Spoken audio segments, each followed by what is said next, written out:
6.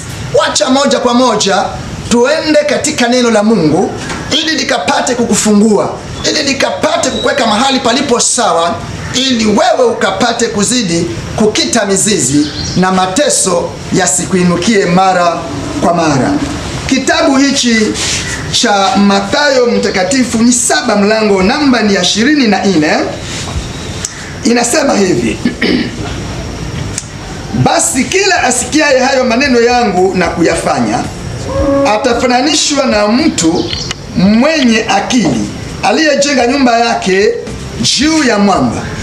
Mvua ikanyesha, mafuriko yakaja, pepo zikavuma zikaipiga nyumba ile isianguke, kwa maana misingi yake imewekwa juu ya mwamba. Na kila asikiaye hayo maneno yangu asiyafanye atafananishwa na mtu mpumbavu aliyejenga nyumba yake juu ya mchanga. Mvua ikanyesha, mafuriko yakaja, pepo zikavuma zikaipiga nyumba ile ikaanguka, nalo anguko lake ni kubwa. Haleluya.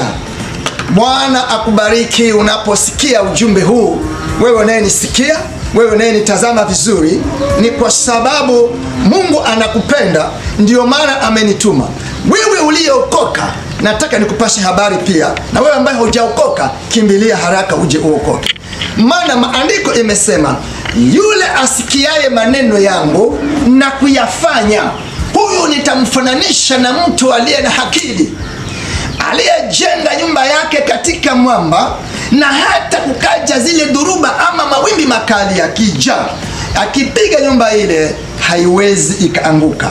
Tumeona waokofu wengi wakipata matabu kidogo, wamepepesuka na kurudi nyuma na kuteseka na kukita mizizi na kupa moyo. Hakuna jambo gumu kwa Mungu, inategemea wewe pale ulipoweka msingi wako wa wokovu wako. Na msingi ambao usisikisike wewe Mkristo ni kwamba licha habari ya kupona, licha habari ya baraka, ukite msingi wako wa moyoni kwamba haya yote yataisha, lakini mwisho ni kuenda kuishi na Kristo milele na milele. Sema amen. Ayubu alikumbana na mateso na mayajiwa.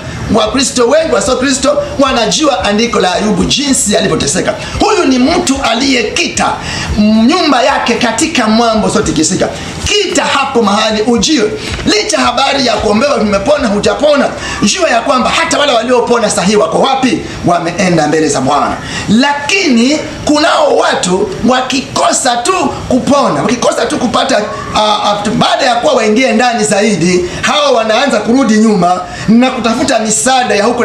Mkristo lake ni hospitali kwanza, kisha maombi yafuatane yeye, ndio Mkristo wa kweli. Lakini si utoke hapo utafute kuona kwamba nenda kwa mganga, kwa ramuli, ati kwa nini. Hata wale waombezi ungeona vituko.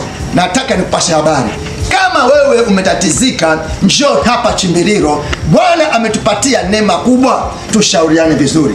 Maandiko yanasema kwamba mtu huyu ambaye amejenga nyumba yake katika mwamba ni yule mtendaji wa neno. Yani yule asikiaye maneno yangu na kuyafanya, nitamfananisha na mtu mrefu. Hebu kuwa Mkristo wa kutenda neno. Neno likisoma kanisani kwako, kanisani kwenu, hata kwenye redio, enda ukatende. Ukiwa mtendaji wa neno, wewe ndiwe Mkristo uliyejenga nyumba yako katika mwamba. Lakini ikiwa tu unalisikia neno, ukitoka hapo wewe umelitupa hapo neno, waenda kufanya mambo yako ya dunia, ujue wewe umejenga nyumba yako katika kwenye mchanga, na tabu ikikusukia, basi wewe unaacha wokovu, unatafuta mambo ya kilimwengu, na mwisho wako unaangamia. Njoo hapa Chimbililo nikukitishe mizizi vizuri, kwa sababu ni uelewe umetoka wapi, uko wapi na unaelekea wapi.